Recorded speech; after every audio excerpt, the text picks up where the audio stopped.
अगर आप उस भावना को बताना चाहते हैं जिसमें ऐसे भविष्य की अपेक्षा हो जो बीते हुए कल से बेहतर होगा, तो आप उतावले होंगे या उत्तेजित, या हो सकता है आपको पता नहीं होगा। पर हम में से अधिकांश लोग इस बात का अनुभव कर चुके हैं। हम इसे आशा कहते हैं। यह अपेक्षा की अवस्था है और स्वस्थ मानव जीवन के लिए बहुत ही निर्णायक है और बाइबल में दी गई यह एक महत्वपूर्ण अवधारणा भी है। वास्तविकता तो यह है कि बाइबल की प्राचीन भाषाओं में आशा के लिए अनेक शब्द है और यह सभी मोहक है। पुराने नियम में इब्रानी भाषा में दो प्रमुख शब्द है जिनका अनुवाद आशा के रूप में किया जाता है। पहला है यखाल, जिसका साधारण सा अर्थ है प्रतीक्षा करना। जैसे हम नूह और उसकी जहाज की कहानी में देखते हैं, जब बाढ़ का पानी घटने लगा तो नूह को कई हफ्तों तक यखाल करना पड़ा। दूसरा इब्रानी शब्द कवा है और इसका अर्थ भी प्रतीक्षा करना ही है। इसका संबंध इब्रानी शब्द काव से है, जिसका अर्थ रस्सी होता है। जब आप एक काव को कस के खींचते हैं तो तनाव की स्थिति उत्पन्न होती है और तब तक बनी रहती है जब तक आप ढील न दे दें। यह है कवा, एक तनाव और अपेक्षा की भावना जब आप कुछ घटित होने की प्रतीक्षा कर रहे होते हैं। यशायाह भविष्यवक्ता परमेश्वर को एक ऐसे किसान के रूप में चित्रित करता है जो दाखलता लगाकर अच्छे फल का कवा कर रहा है, या जैसे मीका भविष्यवक्ता उन किसानों की बात करता है जो भूमि को सींचने वाली सुबह की ओस का कवा और यखाल दोनों ही कर रहे हैं। इसलिए बाइबल की इब्रानी भाषा में आशा का अर्थ है प्रतीक्षा करना या अपेक्षा करना। पर किस बात की प्रतीक्षा करना? इजराइल के भविष्यवक्ताओं के समय में जब राज्य आत्मविनाश में डूबता जा रहा था, तब यशायाह ने कहा, इस समय यहोवा अपने मुख को इजराइल से छिपाए है, इसलिए मैं उसका कवा करूंगा। उन अंधकार के दिनों में यदि यशायाह के पास कोई आशा थी तो वह था स्वयं परमेश्वर। आशा की यही धारणा आपको भजन संहिता की पूरी पुस्तक में बिखरी हुई मिलेगी, जहाँ यह शब्द 40 बार से ज्यादा आए हैं। लगभग हर मामले में लोग परमेश्वर की प्रतीक्षा कर रहे हैं।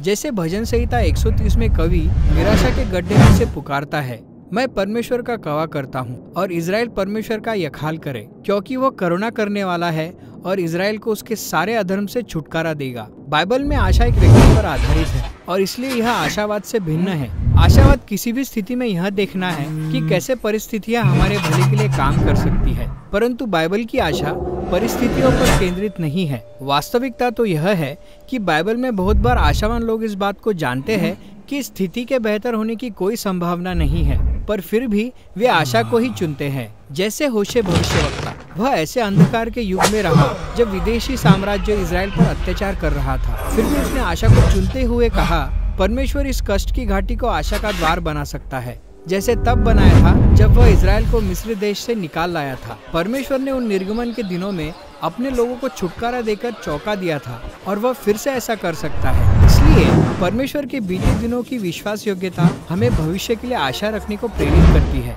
आप पिछले दिनों के अनुभवों से सीखते हुए और केवल परमेश्वर के चरित्र पर भरोसा रखते हुए आगे देख सकते हैं।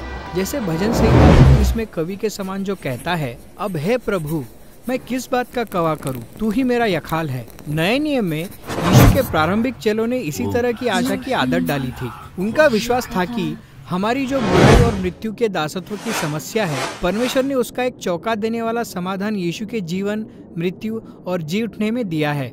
खाली कब्र ने एक नई आशा का द्वार खोल दिया है। इस आशा को समझाने के लिए उन्होंने यूनानी शब्द एल्पिस का प्रयोग किया। पतरस प्रेरित ने कहा कि यीशु के जी उठने के द्वारा एक जीवित आशा का द्वार खुल गया है, जिससे लोग अब एक नए और अलग प्रकार के मनुष्य के रूप में नया जन्म पा सकते हैं। एक से अधिक बार पौलुस प्रेरित कहता है कि यीशु का समाचार उसकी महिमा की एल्पिस की घोषणा करता है।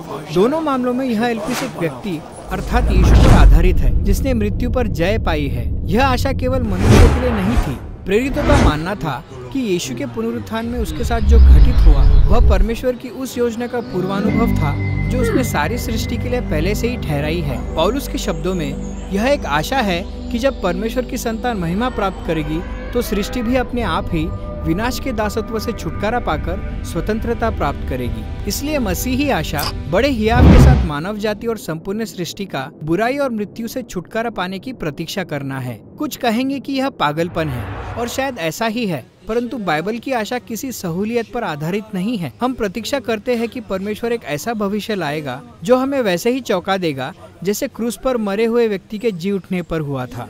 मसीही आशा पीछे मुड़कर जी उठे यीशु को देखती है ताकि आगे की ओर देख सके, और इसलिए हम प्रतीक्षा करते हैं। बाइबल में आशा संबंधी इन शब्दों का यही अर्थ है।